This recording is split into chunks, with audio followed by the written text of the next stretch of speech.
You have said before, in fact, I think it was last Christmas, you had all the people from 15 years old to like 20 years old stand up, and then you say, pick any man and woman from that group and put on them the hope of the world.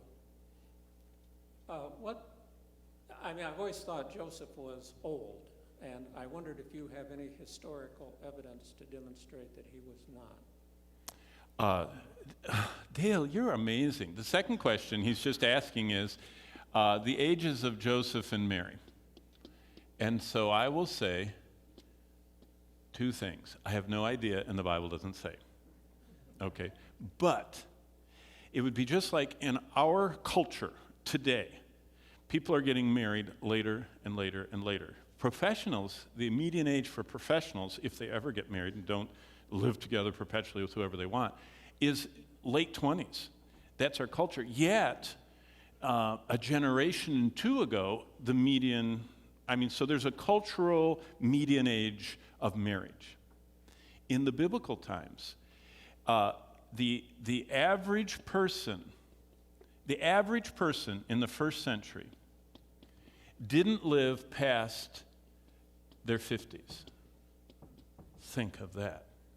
How do we know that? The University of Iowa went over and exhumed all the Jewish graves they got permission to do, took all the teeth, because these are big bone deposits. They would put the bodies in an ossuary until it went to bones, then they put the bones and stacked them inside these caves, and when people ransacked them, they just pushed all the bones off and used it as a hiding place, so the bones got all thrown together. So the University of Iowa went through and collected teeth, got permission, they collected teeth from all the first century and took them back to their dental forensics or whatever you call it, and they found two things out.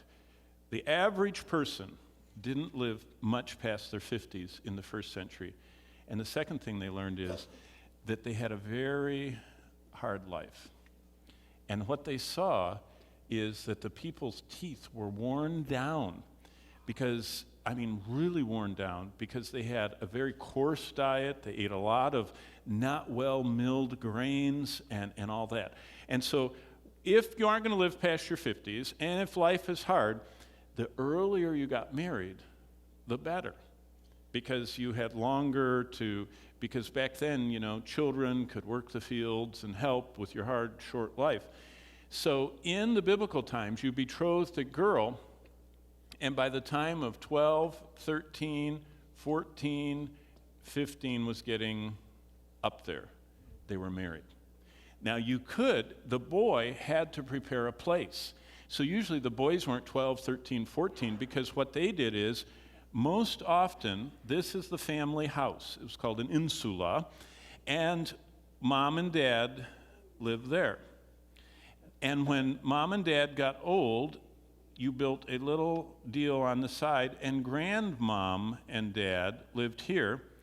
And then they would move out, and their children, the oldest child, would move into the house. But while Grandma and Grandpa were still alive, their oldest child had to get married. Remember, you're not living that long, and you have to perpetuate the generations. And so they would allow the oldest child to build on a place there as a newlywed, and then Grandma and Grandpa would pass off the scene, mom and dad moved there, and oldest son moved here. And there was the insula, the little homes of the Holy Land that we've uncovered have this interesting arrangement.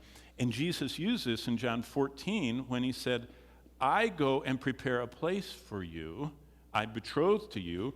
It's in my Father's house, and I'm going to prepare a place for you, and I'm going to come again and receive you unto myself. He was using the language of betrothal and marriage and all that, which everybody understood. So the reason I'm saying that is, it's more like Joseph was probably 18 to 20. I've seen commentaries say that he was into his 20s.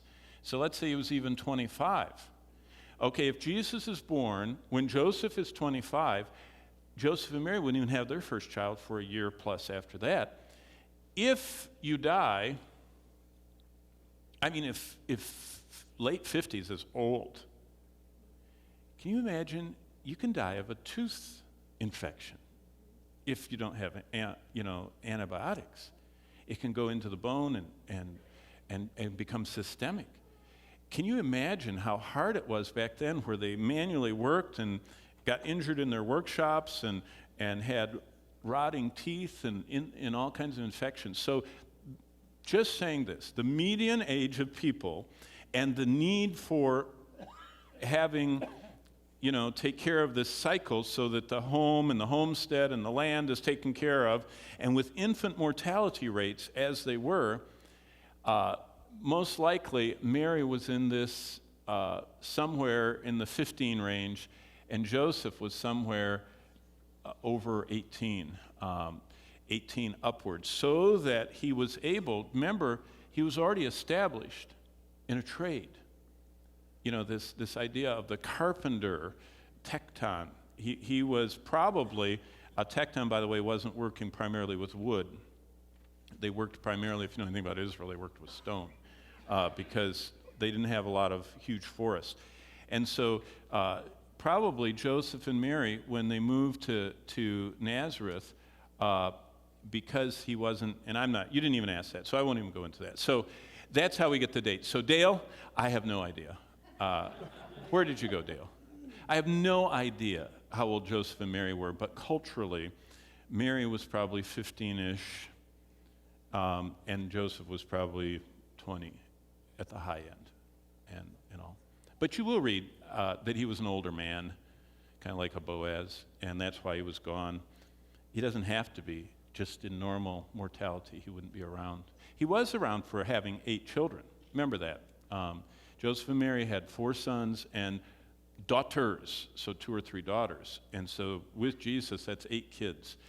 So he was around for a while, to have that many kids.